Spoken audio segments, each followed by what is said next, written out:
I make one of these to be kept in every area where I plant. It's just whatever I can find. I've got one that is hooked on an old tripod leg. I've got one that's on a dried limb. And all you need is something stiff that has a tight cap, a stiff container of any kind, some zip ties, and your handle.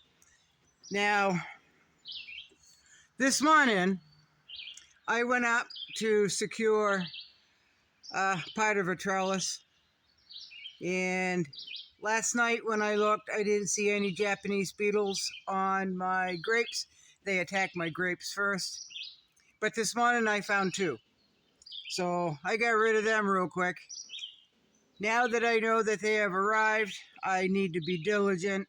And this is earth-friendly soap. Earth-friendly soap, that's all I use here. Well, I do have some Dawn Platinum, I think it is, for really greasy, tough jobs. But this is 7th generation, powered by plants. This is what I wash up with. This is what I wash my hair with. This is what I do my dishes with. This right here is really good for a lot of things, and it's environmentally friendly. So, just a couple of drops in here. This is one that I just keep outside for stuff like this. So, now I can reach the top of my grapevines.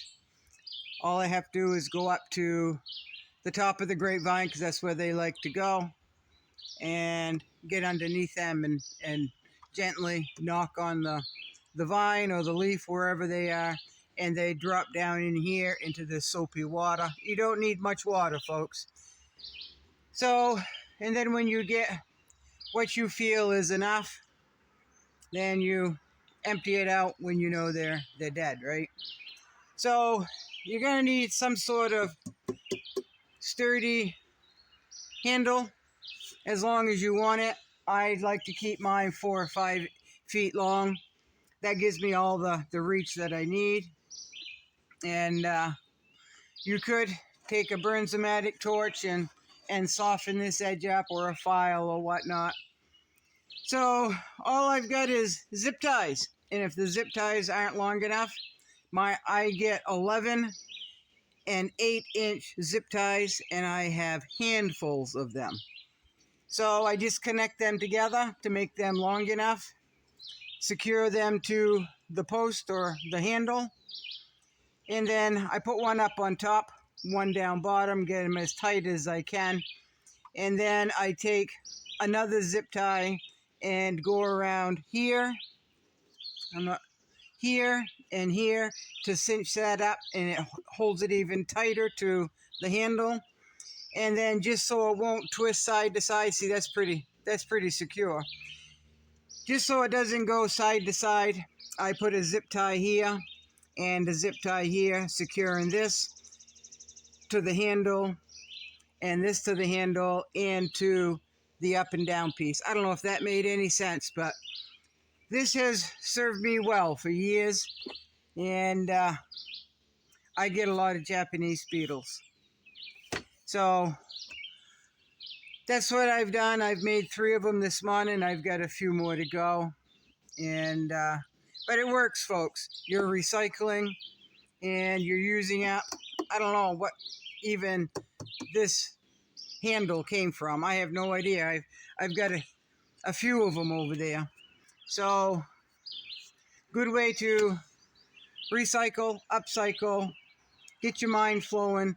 It only takes a drop or 2 of soap, a little bit of water, and it gives you an extra arm length. For me, it gives me a good 5 feet on this one, and that's really good for the grapes. So this one will go up in the grape area.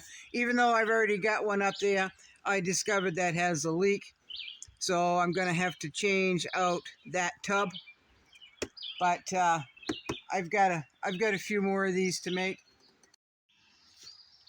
So the one on the left is the one I just made, and this one here that's made out of a broken tripod leg and an old, I don't know what kind of container that is. I remember it was empty where I got it, and it was going in the trash, so I grabbed it. I'm not sure what was even in it, but that was last year's, and it has a leak in it right in the corner. So I don't know if I can show you.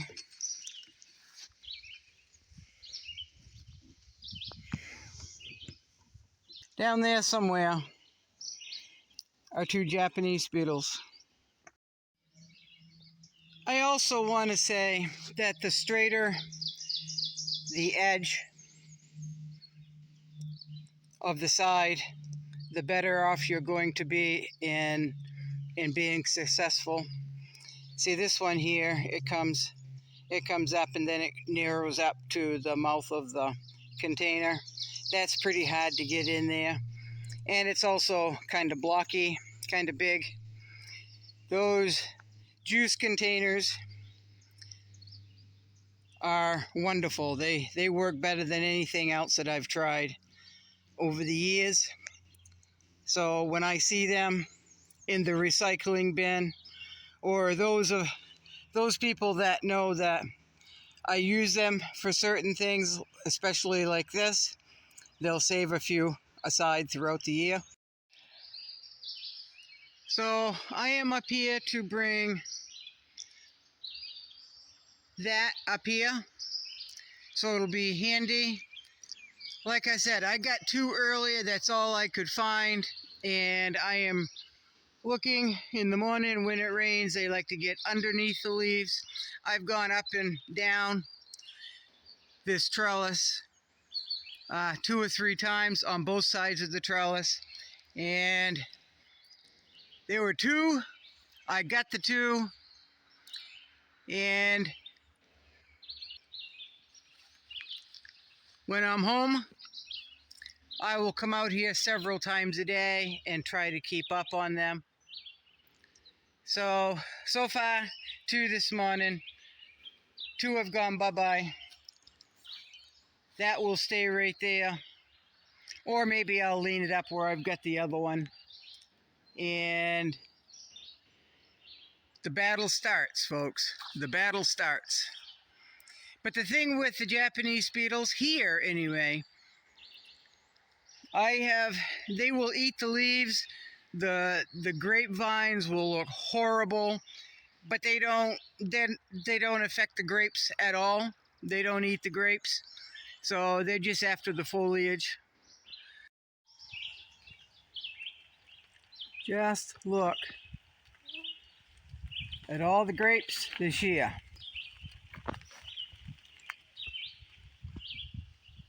I am super excited about this.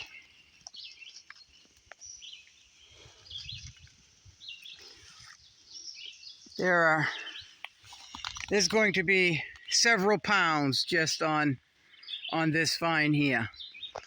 Several pounds of grapes, and I'm pretty excited actually.